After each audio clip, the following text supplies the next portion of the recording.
Bonjour à tous, on va vous présenter aujourd'hui la prévoyance du travailleur non salarié, voir un peu quelles sont les grandes règles relatives à la prévoyance. Donc on va faire une petite introduction relative à ce qui concerne les groupes de sécurité sociale tels qu'ils existent à l'heure actuelle et les grands groupes qui vous concernent à vous. Puis on va parler après un peu de régime de prévoyance, de ce qui est assuré, ce qui s'assure et quels sont les grands risques qu'il est préférable justement de voir pour savoir à peu près si on est bien ou peu assuré. Après, on fera un petit focus sur le président de SAS ou le dirigeant dit assigné salarié. Et ensuite, on fera une petite conclusion. Et si vous avez des questions en particulier, bon, on y répondra. Alors, on commence. Alors, concernant les régimes de sécurité sociale, ce qu'il faut avoir en tête, c'est qu'il existe une pluralité de régimes de sécurité sociale. Principalement, il existe 3 grands groupes de sécurité sociale qui conditionnent le niveau de couverture du dirigeant. C'est-à-dire que chaque dirigeant d'entreprise n'est pas couvert pareil en fonction justement du groupe de sécurité sociale auquel il relève. Donc, dans ces 3 grands groupes, il faut juste avoir en tête qu'il n'y a pas que ces groupes-là. Il existe aussi des groupes dits spéciaux. Donc, dans les grands groupes, c'est quoi? Principalement, c'est le groupe des travailleurs non salariés. C'est les dirigeants d'entreprise qui relèvent de l'ex-RSI, donc de la sécurité sociale des indépendants. Accessoirement, les professions libérales aussi, tout ce qui relève de la CIPAV et autres caisses. Ça, c'est le premier grand groupe. Le deuxième grand groupe, c'est le groupe des travailleurs non salariés agricoles. Donc, c'est le cas spécifique des exploitants agricoles, des gérants de sociétés agricoles aussi. Et le troisième groupe, c'est le groupe relevant du régime général de sécurité sociale, c'est le régime des salariés ou assimilés salariés. Alors, juste petit focus. Concernant les assimilés salariés, ce sont les dirigeants d'entreprise qui, soit de par les parts qu'ils détiennent ou du type de société qu'ils ont, sont affiliés au régime des salariés. Ce qu'il faut saisir dans un premier temps, en ce qui concerne la prévoyance et ces grands groupes, c'est que ces grands groupes conditionnent grandement le niveau des garanties et créent, dans une certaine mesure, certaines inégalités. Alors, juste pour exemple, comme ça ce sera plus parlant, on a fait un petit tableau comparatif des garanties versées en cas de décès du cotisant. Concernant la sécurité sociale des indépendants, en cas de décès, on va dire le dirigeant d'entreprise ou l'artisan, il aura un capital décès qui sera versé aux ayants droit de 8 104 €. Concernant les exploitants agricoles ou gérants de sociétés agricoles majoritaires, le régime agricole ne prévoit aucun versement en cas de décès du cotisant. Concernant les assimilés salariés, donc les dirigeants, présidents de SAS, gérants minoritaires de SARL et d'autres sociétés, les capitaux d'essai sont versés en fonction de la rémunération annuelle soumise à cotisation et aussi en fonction d'un pourcentage qui peut évoluer selon la convention collective ou le contrat. Oui, donc bonjour à tous. Donc la prévoyance, qu'est-ce qu'on entend par prévoyance? Souvent, on peut avoir des confusions entre la prévoyance et la complémentaire santé. Donc aujourd'hui, l'objectif, c'est de vous apporter du conseil et de l'information sur la prévoyance. La prévoyance a pour but de couvrir en cas d'arrêt de travail et en cas d'invalidité. L'idée, c'est de savoir de quel revenu on va disposer, quel sera le revenu de substitution que l'on va disposer, qui sera versé en cas d'arrêt de travail ou d'invalidité. Ça, c'est la première composante de la prévoyance. Et puis ensuite, on a une deuxième composante qui est prévue en cas de décès. C'est ce que vient d'expliquer Florence. Selon les différents régimes, il y a également des capitaux de décès qui sont plus ou moins prévus, ce qu'on vient d'évoquer, pour protéger les proches en cas de décès. Donc, l'idée, c'est bien de travailler sur cette partie-là. L'idée pour chaque chef d'entreprise, c'est de vérifier en préambule comment le chef d'entreprise est couvert par son régime auquel il cotise. C'est ce que vient d'expliquer Florent. Donc, la première étape, c'est bien de savoir comment on est couvert par son régime, son propre régime, en cas d'arrêt de travail de court terme. Le court terme, ça va jusqu'à 3 ans. Ensuite, en cas d'invalidité, ça va aller jusqu'à la retraite. Et puis ensuite, en cas de capitaux d'essai. Donc, dans un premier temps, on doit regarder ça et puis dans un second temps se dire, ok, est-ce que ce que me verse mon régime, c'est suffisant? Est-ce que ça va suffire pour assurer le train de vie de ma famille si je ne peux plus travailler? Ou est-ce que je dois avoir des couvertures complémentaires, une prévoyance facultative, privée, pour assurer le train de vie de ma famille, de moi et de ma famille?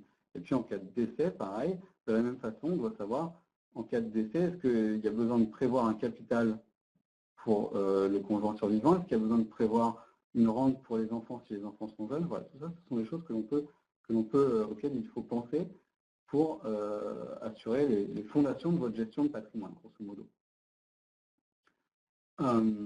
Voilà, donc ça c'est ce qu'on vient d'expliquer. Alors j'aime bien donner, on va changer un petit peu d'exemple, j'aime bien donner l'exemple, par exemple, des infirmières libérales qui sont au régime, donc leur régime spécifique c'est la carte PINCO, et ce régime ne prévoit aucune indemnisation en cas d'arrêt de travail de court terme pendant les 90 premiers jours. Voilà, ça c'est la carte PINCO, donc ce qui fait que à peu près, je ne vais pas dire 100%, je ne sais pas le chiffre exact, mais la plupart des infirmières libérales ont un contrat complémentaire, supplémentaire, parce que la carte PINCO, elle ne leur verse rien du tout pendant 3 mois en cas d'arrêt de travail. Donc ça, c'est voilà, un régime,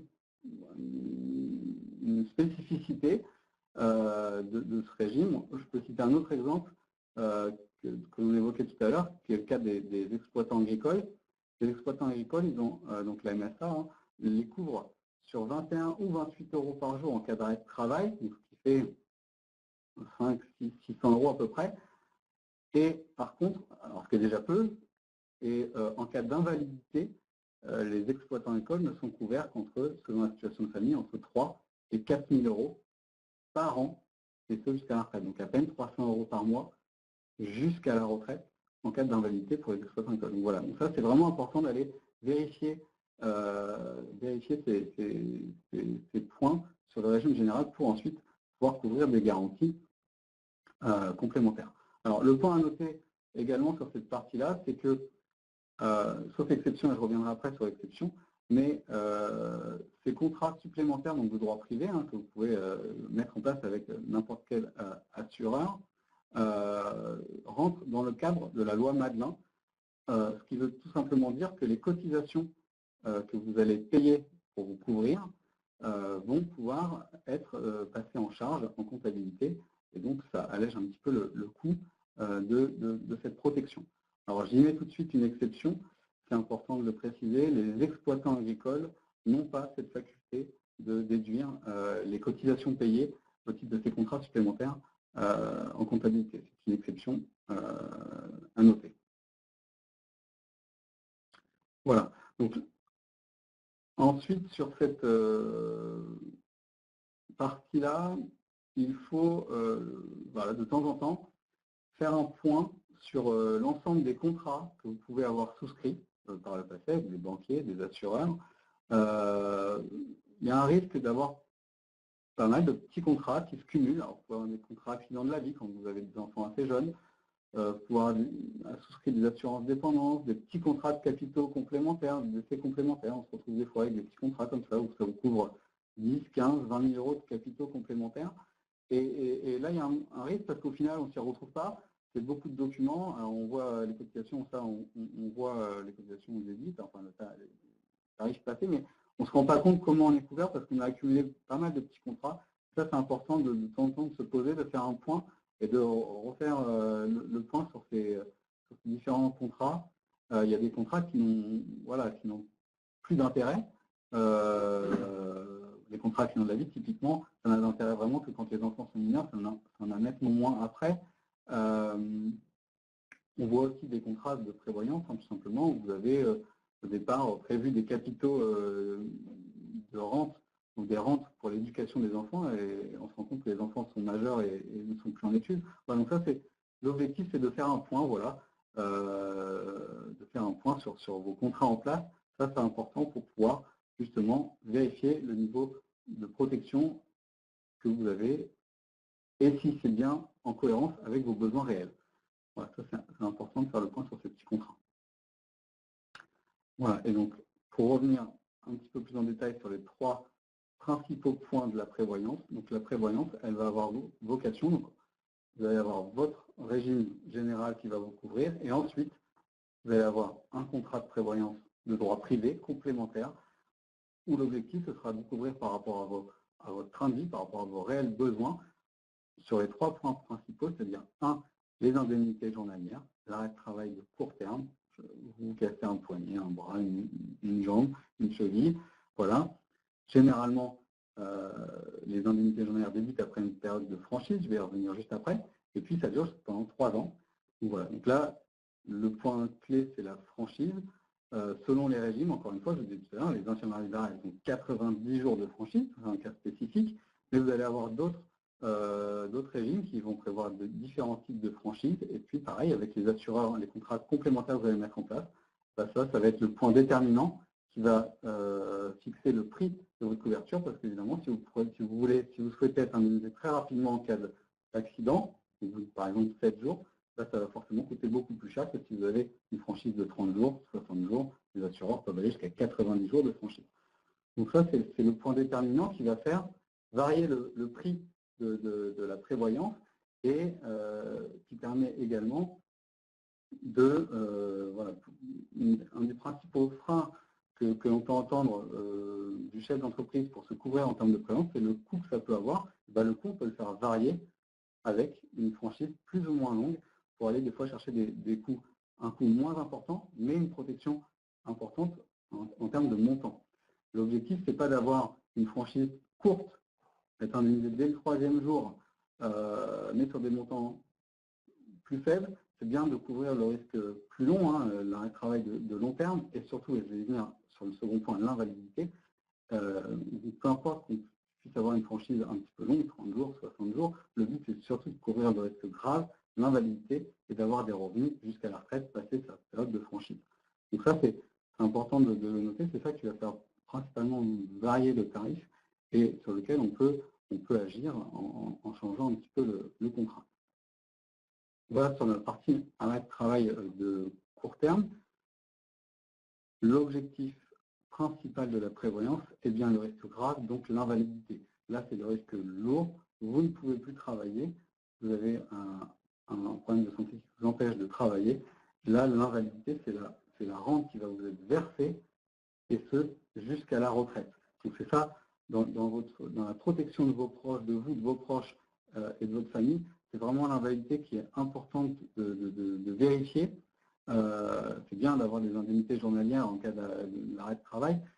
C'est surtout important d'être couvert en cas d'invalidité sur des montants qui correspondent à vos revenus actuels pour pouvoir faire face à votre train de vie, et ce, quelle que soit votre situation de santé, on va dire. Voilà.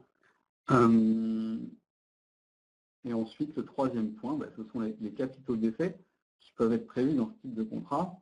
Alors, encore une fois, l'objectif de souscrire à une garantie complémentaire avec des capitaux d'effet. Donc, les capitaux d'effet, ce seront des capitaux qui seront transmis à vos bénéficiaires, comme on le disait tout à l'heure, soit sous forme de capital, soit d'ailleurs sous forme de rente mensuelle, par exemple pour les rentes d'éducation pour les enfants, pour avoir des rentes prévues jusqu'à la fin des études des enfants, ou une rente pour le conjoint.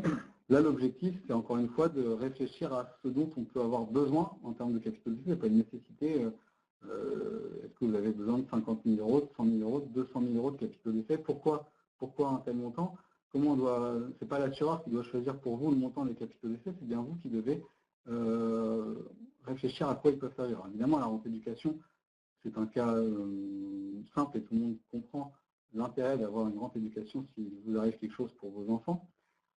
Ensuite, il peut y avoir d'autres cas de figure. Vous pouvez avoir envie de sécuriser l'avenir de la famille en apportant des capitaux. Il peut aussi y avoir, là je vais prendre un exemple un petit peu plus précis, des capitaux d'effet prévus pour par exemple payer les droits de transmission. Je vais vous prendre un exemple, je vais m'arrêter 2 petites minutes pour prendre un exemple, mais imaginons que vous ayez principalement un patrimoine immobilier,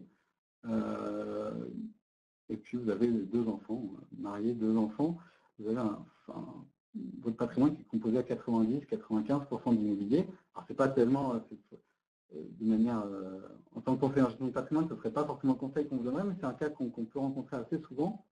et ben, dans ces cas-là, les capitaux de décès peuvent avoir un intérêt, c'est que si vous avez un patrimoine exclusivement immobilier, il y aura des droits de succession à payer, comme si vous aviez un patrimoine financier, ça ne change pas le sujet, mais si vous avez un patrimoine immobilier, ben, vous pourrez avoir des droits importants à payer, et si vous avez du coup un patrimoine que immobilier, ben, vous n'aurez pas, les enfants ne toucheront pas d'argent, et donc ne pourront pas payer ces droits. Et là, on se retrouve dans un cas de figure où vous allez devoir, enfin vos enfants, vos bénéficiaires, le conjoint survivant et les enfants, vont devoir vendre dans l'urgence de l'immobilier pour payer les droits de succession. Donc là, les capitaux décès peuvent avoir un réel intérêt de se dire, OK, je sais que mon patrimoine immobilier, en cas de décès, il va engendrer tant de droits de transmission, donc je prévois dans mon contrat de prévoyance que ce montant, 100 000 euros, 200 000 euros de droits à payer, soit prévu en capital décès pour mes héritiers. Là, on est vraiment dans je construis ma gestion de patrimoine de manière intelligente pour pouvoir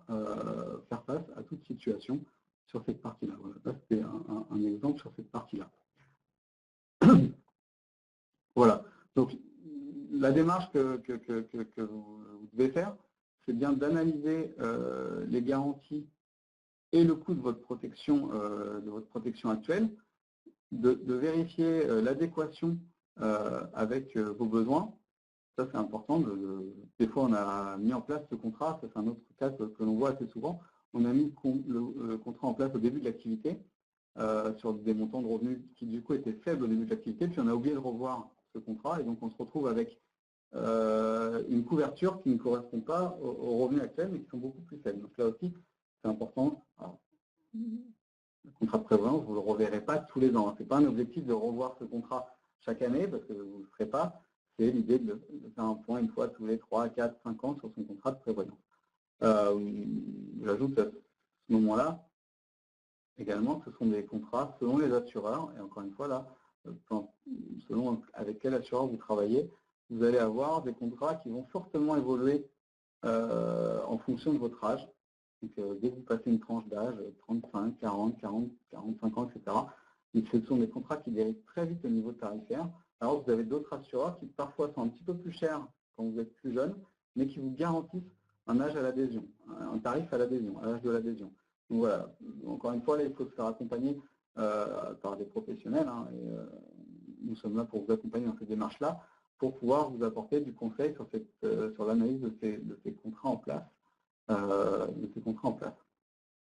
Voilà. Et puis ensuite, de vérifier quels sont vos réels besoins pour que votre contrat que vous allez mettre en place corresponde à vos réels besoins. Et évidemment, de suivre l'évolution dans le temps de ces contrats, puisque votre situation professionnelle va évoluer, vous allez peut-être changer de statut, changer de revenus, etc. Et donc, c'est important de faire évoluer ce contrat en fonction du temps et en fonction de vos besoins. Voilà, donc pour finir, je vais illustrer avec un exemple.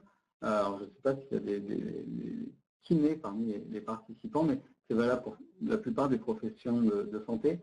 C'est pour illustrer un petit peu la spécificité de ce type de contrat et la complexité que ça peut avoir dans l'analyse. Donc, dans l'exemple, là, on est face à un kiné qui a 35 ans, qui a subi une amputation de l'index. Et donc là, on peut s'apercevoir que selon les conditions générales que prévoit son contrat, s'il est ce qu'on appelle avec un calcul d'invalidité croisée, ce que les assureurs appellent un calcul d'invalidité croisée. En fait, on va croiser deux types de taux. On va croiser un taux d'incapacité fonctionnelle, ça va être le pourcentage de fonctionnalité que la personne a perdu, et puis un taux d'incapacité professionnelle. Donc ça, c'est la conséquence professionnellement. Donc, on va voir que dans le cas du kiné, le kiné, en fait, s'il perd son index, finalement, il n'est qu'à 20% de taux d'incapacité fonctionnelle. Ça ne lui empêchera pas de faire la plupart des choses dans sa vie, de perdre son index. Par contre, en taux d'incapacité professionnelle, il sera à 80%. Un kiné ne peut pas travailler sans son index. Donc, on croise ces deux données et on tombe sur un taux d'invalidité croisée, ce que j'appelle un taux d'invalidité croisée de 32%. Et comme c'est inférieur à 33%, dans la plupart des contrats, la personne ne sera pas indemnisée. Donc, pour faire face à ça, excusez-moi, pour faire face à ça, normalement, les professionnels de santé doivent, la plupart du temps, et encore une fois, il faut le vérifier, chacun doit le vérifier, mais doit avoir dans son contrat prévu un tableau d'invalidité professionnelle qui fera foi. Et donc là, en l'occurrence, vous pourrez voir dans ce taux d'invalidité, la perte de l'index lui donne un taux d'invalidité à 100%. Donc cette personne, si elle a un taux d'invalidité professionnelle, elle sera couverte en cas d'invalidité à 100%, et donc elle touchera sa rente jusqu'à la retraite. Vous voyez, pour des mêmes couvertures en termes de montant, mais pas les mêmes spécificités dans le contrat, il y a une personne qui aura 0 d'indemnisation et l'autre 100% d'indemnisation. Donc là, c'est juste l'analyse des conditions générales qui peut vous permettre de vérifier ça. Alors là, c'est un exemple pour les professionnels de santé et les kinés en particulier, mais c'est valable pour à peu près toutes les professions. On doit vérifier l'ensemble de ces critères pour pouvoir assurer une bonne protection. Alors là, on va parler du cas du dirigeant salarié parce qu'à l'heure actuelle, c'est très à la mode. C'est-à-dire que globalement, on a compris que sur la première partie, on parlait du dirigeant qui n'est pas affilié au régime général et sa couverture sociale est grandement conditionnée, par son régime obligatoire. Et si on prend l'exemple de l'exploitant agricole, on est sur des régimes de très faible niveau. Si on prend un dirigeant de type artisan commerçant qui relève de la sécurité sociale des indépendants, le niveau des garanties est plutôt correct. Il n'y a rien d'exceptionnel. Et à l'heure actuelle, il y a beaucoup de dirigeants qui cherchent à se raccrocher justement au régime général des salariés, c'est-à-dire au même régime général des salariés. Donc déjà, le premier focus qu'il faut avoir en tête, c'est qu'est-ce qu'un dirigeant salarié? Alors, à l'heure actuelle, beaucoup de personnes, notamment quand elles réfléchissent à se raccrocher au régime général, se disent « je suis salarié, je suis traité comme un salarié ». Un dirigeant salarié, on va raisonner très simplement. Je reprends le principe de qu'est-ce qu'un salarié. Un salarié, c'est une personne à qui on applique le droit du travail d'un côté avec un contrat de travail, des congés payés, éventuellement des droits à licenciement, des droits à chômage, et de notre côté, le droit de la sécurité sociale qui va l'indemniser du fait de son statut de salarié sur les indemnités journalières de sécurité sociale en cas de maladie, sur les risques invalidité, sur les risques d'essai, avec différents capitaux qui peuvent être versés en fonction de l'activité. Quand on parle d'un dirigeant salarié, on parle d'un assimilé salarié. De manière très simple, c'est vraiment pas difficile à comprendre, c'est le dirigeant salarié, on va appliquer le droit de la Sécu comme un salarié normal, mais on ne va pas appliquer le droit du travail. C'est-à-dire qu'un dirigeant salarié, il va relever de la sécurité sociale en fonction de son secteur d'activité qui peut être soit le régime général géré par la CPM, les CRAM, les caisses de retraite et prévoyance du régime général, soit s'il relève du régime MSA, il va être géré par la MSA salarié. Comment un dirigeant peut être affilié au régime général? Alors ça, il existe plusieurs modalités. La première des modalités, entre autres, c'est parce qu'il est gérant soit minoritaire, soit égalitaire de société, qu'elle soit commerciale, qu'elle soit civile. C'est-à-dire qu'un gérant minoritaire égalitaire de SARL va relever de fait du régime général des salariés. Un gérant minoritaire de SCVA, c'est une société civile agricole, va relever de fait du régime des assimilés salariés. Peu importe le niveau départ, dès lors qu'on est au maximum à 50% départ. Ce qu'il faut quand même avoir en tête, c'est la détention des parts se calcule au niveau de la gérance, du collège de gérance. Le premier point. C'est-à-dire que je suis gérant, je détiens 1% des parts. Et à côté de ça, j'ai mon fils ou ma fille qui est co-gérant et qui va détenir 50% des parts. Dès lors qu'on est deux gérants, on ne prend plus en compte les parts sociales détenues individuellement, personne par personne, mais on va prendre en compte les parts sociales détenues par le collège. C'est-à-dire que j'ai 1% des parts, mon fils a 50% des parts, si on est tous les deux co-gérants, on relève tous les deux du régime des TNS, dit des travailleurs non salariés. La deuxième hypothèse qu'il faut avoir en tête, concernant le calcul des parts, qui peut être quand même relativement compliqué, c'est la détention des parts par un nom propre ou par personne interposée. C'est-à-dire que je peux très bien détenir des parts de manière minoritaire, c'est-à-dire avoir 5-10%, et avoir fait, on va dire, un transfert des parts à mes enfants mineurs, ce qui est déjà arrivé. Dans ce genre de situation, on va réintégrer les parts de l'enfant mineur dans vos parts. C'est-à-dire que ce n'est pas parce que j'ai 20% de parts dans la SARL et si mes enfants mineurs détiennent à peu près un peu plus de 30%, je vais me retrouver aussi dans la situation où je vais être considéré comme un gérant majoritaire. Il y a aussi, on tient compte aussi pour savoir quel est le statut, c'est la participation dans une autre société qui est elle-même associée dans la société.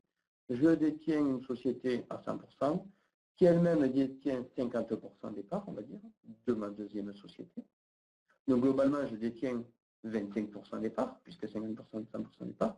Si à côté de ça, des 50% restants, j'ai 26% des parts en nom propre, je suis un gérant majoritaire.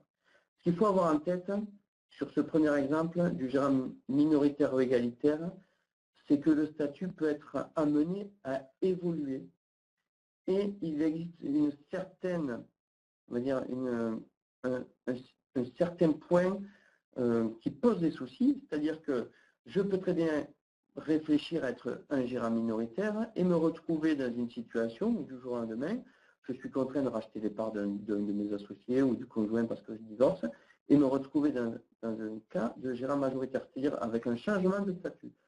Un changement de groupe de sécurité sociale, comme on l'a vu dans l'introduction, a de grandes incidences concernant justement les niveaux de garantie. Je prends un exemple très simple. Je suis gérant minoritaire de SARL. Je vais détenir 49%. Mon conjoint, il détient 51%. Donc je suis minoritaire. J'ai pris un contrat de prévoyance. Accessoirement, donc je suis couvert sur des IJ. Je suis couvert sur des capitaux d'essai. J'ai tout pris. En plus de ça, j'ai un bulletin de salaire, donc je cotise au régime général des salariés, y compris en matière de retraite. J'ai souscrit un article 83, ces articles de retraite sur complémentaires qui permettent de majorer un peu sa retraite, sa pension retraite. Si du jour au lendemain, je divorce, mon conjoint, je suis obligé de racheter ses parts, je deviens majoritaire. Le premier effet, c'est que mon article 83 en matière de retraite n'est plus utilisable. Il existera jusqu'à mon départ, mais je ne pourrai plus abonder sur ce contrat.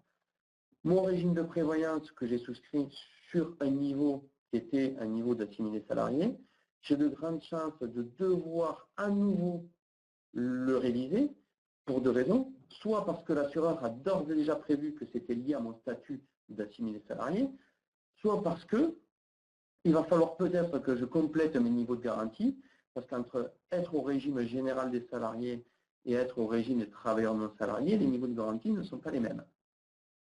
Donc ça, c'est souvent un risque que l'on voit avec des dirigeants qui, du jour au lendemain, se retrouvent à changer de régime de sécurité sociale. Sans compter le niveau de complexité administrative lié au changement de régime de sécurité sociale. Je vais simplifier très simplement. Je suis artisan, gérant majoritaire, je cotise à la sécurité sociale des indépendants. Du jour au lendemain, je change ma société et je me retrouve gérant minoritaire régime général. Il faut savoir déjà sur un premier point que la carte vitale ne marchera pas. Il faut faire un certain nombre de démarches administratives pour pouvoir à nouveau réactiver mon régime de sécurité sociale. Donc ça, ce premier point, c'est quelque chose qu'il faut toujours avoir en tête. Là, ce type de société, les SARL, les SCEA, toutes ces sociétés qui sont liées à un nombre de parts, le régime de sécurité sociale évolue en fonction des parts que je détiens. Et il existe un deuxième type de société qui a ses avantages et qui a ses inconvénients. On appelle ça la SAS, la Société par action simplifiée, ou la SASU, c'est la Société par action simplifiée à associé unique. Là, la règle n'est plus du tout la même. C'est la loi qui énonce spécifiquement que le dirigeant de SAS, on appelle ça le président de SAS, relève nécessairement du régime général. Et là, on se déconnecte de la possession des parts. C'est-à-dire que sur ce type de société, le régime général est garanti que je possède 1% des parts, que j'en possède 99, que j'en possède 100% des parts, peu importe. Si un jour je suis amené à racheter les parts d'un de mes associés, ça ne pose pas de problème, je reste au régime général. Si un jour je suis amené à vendre des parts, je resterai aussi au régime général. Ce type de société a l'avantage de garantir une sécurité au niveau du statut. Par contre, il a quand même un certain nombre d'inconvénients, notamment au niveau fiscal, puisque sur ce type de société, la fiscalité de principe et la fiscalité, c'est l'impôt sur les sociétés. Sur la SAS, c'est un dispositif un peu plus pervers, c'est-à-dire que si je pars du principe que sur une SAS, je ne me rémunère pas, c'est une de mes possibilités. Si je ne me rémunère pas, je ne cotise à aucun régime et je ne suis affilié à aucun régime. C'est-à-dire que c'est un peu le risque que l'on peut voir sur ce type de société. Ce sont des dirigeants qui vont décider dans les premières années de ne pas se rémunérer ou de très peu se rémunérer. Si je ne me rémunère pas, l'affaire est simple, je vais relever de la PUMA, c'est-à-dire c'est la prestation universelle maladie, et accessoirement, je vais peut-être demander la CMU. Si je me rémunère très faiblement, c'est on reprend un peu le principe qui était au-dessus, c'est sur la SAS, le niveau de couverture sociale est conditionné principalement par mon niveau de salaire. Si je me rémunère très peu, j'aurai une couverture très faible. Sur ces disparités, ce qu'il faut avoir en tête quand je suis dirigeant salarié, c'est-à-dire gérant minoritaire ou président de SAS, peu importe, quand je suis assimilé salarié, au niveau de la prévoyance, on peut avoir deux types de prévoyance qui peuvent s'appliquer. La première prévoyance qui peut s'appliquer, c'est l'application volontaire de la convention collective aux dirigeants. C'est-à-dire que je suis une société, on va dire, dans le bâtiment, j'ai des salariés qui relèvent du régime de prévoyance de la ProBTP, accessoirement, je peux décider en tant que dirigeant de m'affilier au régime de sécurité sociale, au régime de prévoyance prévu par ma caisse, par ma convention collective. Là, ce qu'il faut quand même avoir en tête, c'est que, c'est quelque chose qui se fait assez couramment, mais bizarrement, contrairement à ce que l'on pourrait penser, le dirigeant salarié, quand il fait une application volontaire de sa convention collective, il a intérêt à connaître le niveau de garantie de sa convention collective. Toutes les conventions collectives ne prévoient pas les mêmes niveaux de garantie et il y a nécessairement de très très grandes disparités entre un dirigeant qui va relever de la ProBTP parce qu'il a une activité, par exemple, bâtiment, et un dirigeant qui va relever d'une activité hôtel, café, restaurant, où là, la couverture est beaucoup moins élevée. Donc, ce qu'il faut avoir en tête quand on fait une application volontaire de la convention collective, souvent c'est le plus simple, il faut connaître quand même le niveau des garanties prévues. Alors, il n'y a pas de niveau de garantie prévu pour les dirigeants dans ces conventions collectives, il y a toujours des niveaux de garantie prévus pour les cadres. Donc, il faut vérifier s'il y a un régime de prévoyance prévu pour les cadres. En dehors de ce cas-là, je suis dirigeant salarié, j'ai constaté que ma convention collective n'est pas satisfaisante. Bien sûr que je peux avoir recours à un régime de prévoyance non conventionnel, c'est-à-dire ne relevant pas de la convention collective. Et là, le régime, comme l'a dit Pierre, c'est un régime à la carte. C'est-à-dire qu'il faut qu'il soit en adéquation avec vos besoins. Ce type de régime de prévoyance non conventionnel, dit régime à la carte, par exemple, c'est intéressant de prendre ce genre de garantie quand je suis dans une situation où je prends une très faible rémunération, on va dire 200 € par mois, brut. Donc on sait que le niveau de garantie en cas de maladie est très faible. Si je prends un contrat de prévoyance, j'ai intérêt à essayer d'actionner un contrat de prévoyance sur les indemnités journalières de maladie avec des niveaux forfaitaires et non pas liés aux revenus, bien évidemment. Parce qu'un dirigeant salarié qui gagne 300 € par mois, en termes d'indemnité journalière, il va se retrouver aux alentours des grands maximum, aux alentours des 5-6 € par jour, pas plus. Donc, c'est le point essentiel qu'il faut avoir en tête quand justement on parle du dirigeant salarié. C'est un peu plus connecté à la rémunération et au niveau de rémunération qu'un travailleur non salarié.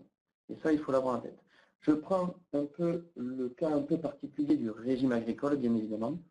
Concernant le régime agricole, le dirigeant, l'exploitant agricole, le gérant majoritaire, on va dire employeur d'une entreprise individuelle, le régime agricole est très très peu, prévoit des garanties très très faibles, pour ne pas dire totalement minables.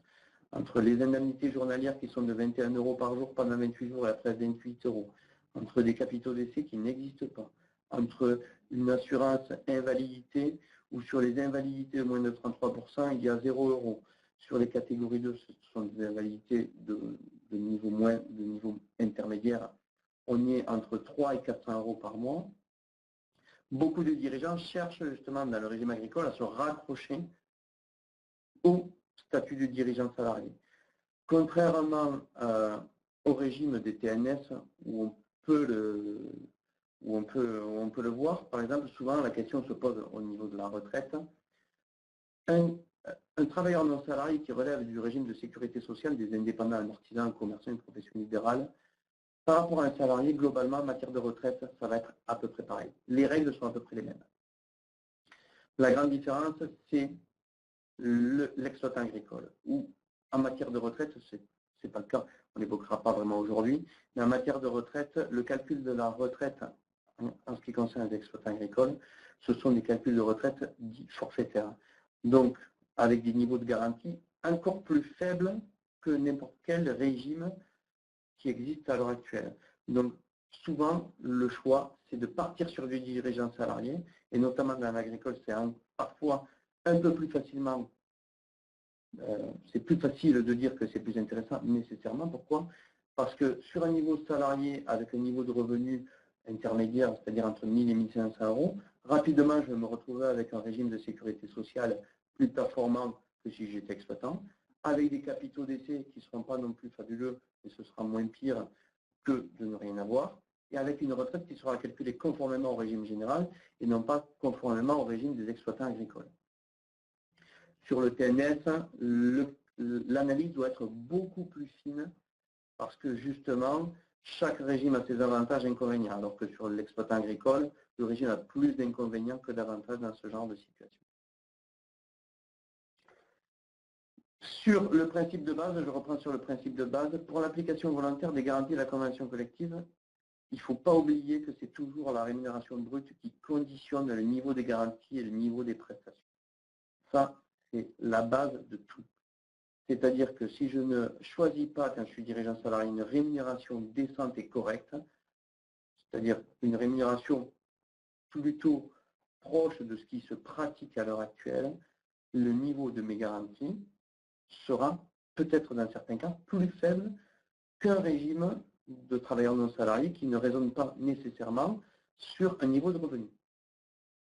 Et le régime, je l'ai évoqué rapidement, sur le recours à un régime de prévoyance non conventionnel, dans ce cas, il faut bien vérifier le choix. C'est-à-dire, bien évidemment, j'ai intérêt à faire des prestations forfaitaires et non forcément liées à ma rémunération, si ma rémunération est amenée à fortement augmenter ou diminuer en fonction du niveau, de manière très simple, du niveau économique de l'entreprise, de la rentabilité. Beaucoup de dirigeants pilotent leurs entreprises par leur rémunération.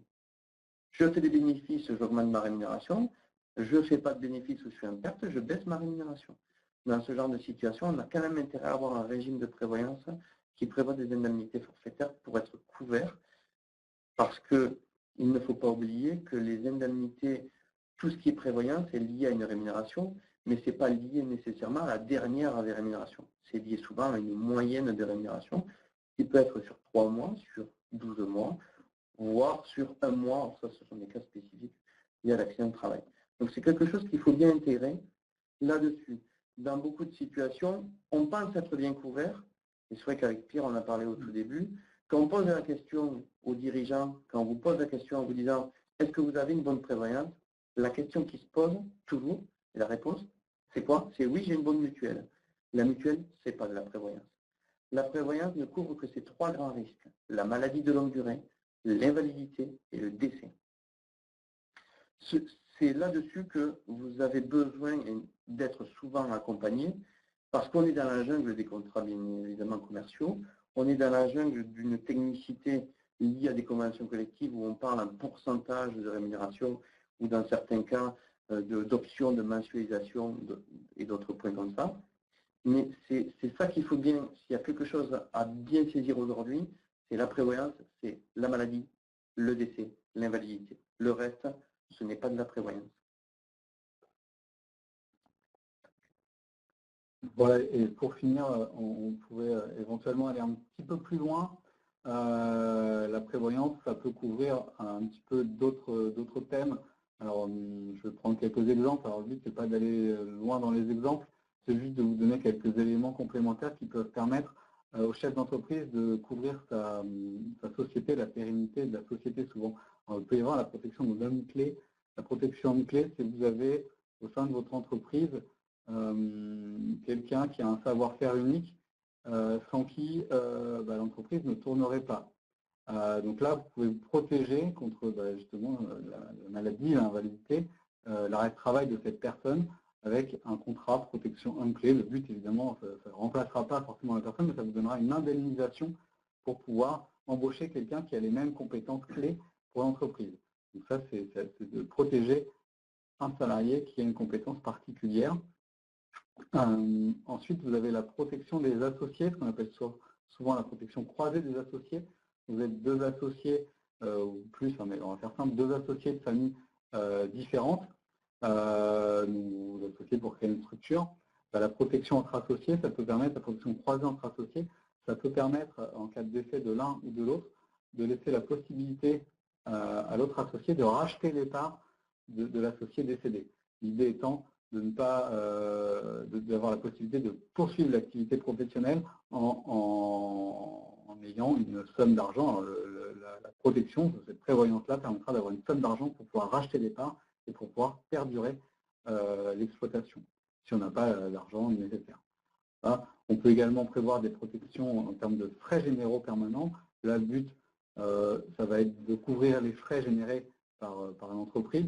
Vous êtes en arrêt de travail, les frais continuent de tourner, le loyer, l'électricité, etc. Enfin, on peut avoir des compléments de prévoyance, de bouts de prévoyance pour aller couvrir ces frais-là. On peut prévoir également des indemnités de perte d'emploi. Voilà, dans les cas où ce n'est pas, le régime ne le prévoit pas, puis des protections juridiques et fiscales. Voilà, donc il y a pas mal de sujets qui peuvent être abordés en complément sur cette partie prévoyance. Voilà.